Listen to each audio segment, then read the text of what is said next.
Do you get headaches or neck pain? Sometimes headaches can come from the cervical spine, and these are called cervicogenic headaches.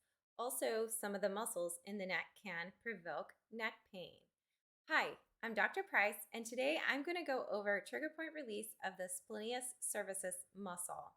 I'm going to tell you where it attaches and how to address the trigger points in the muscle in order to help alleviate unilateral headaches and neck pain.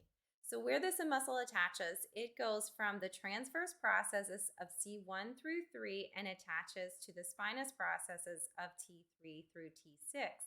To find C1 through C3, so right behind the jaw, if we press inward, that's going to be the C1 process, and then we'll run into this band of muscle that's the sternocleidomastoid.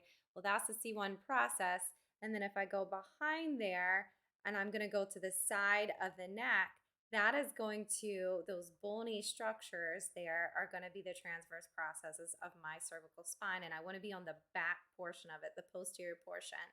And I want to be on the 1 through 3 vertebrae. So if I go to my first process, bony prominence that's on the back side of the neck when I drop off of the skull, that's going to be C2 and then C3. So right in that upper portion, if I go towards the sides and I run into those bony transverse processes, that's going to be where I apply pressure, and I'm going to bend to the side that I want to release just to shorten the tension on that side.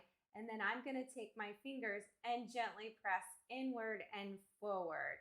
And I should provoke, if that muscle is a problem, you can provoke the headache on the side of the head. And that's the trigger point on the upper portion of your splenius cervicis. The lower portion is going to be attached to T3 through 6. So the upper part of the shoulder blade, the scapula, that's usually a landmark for T4. So I'm going to go in that area on the upper part between my shoulder blades, and I can take my fingertips and press in. But the best way to release that area is using double lacrosse balls, or you can even use 2 tennis balls in a sock. And what I do is take those, and you're going to place them right at the top between the shoulder blades. So you want to be on the upper thoracic spine, and you're just going to apply pressure down into that area. And you can lift your bottom to get more pressure.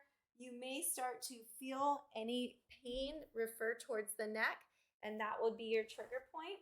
Again, I can take my fingertips, reach across, and I can just apply close to the spine there.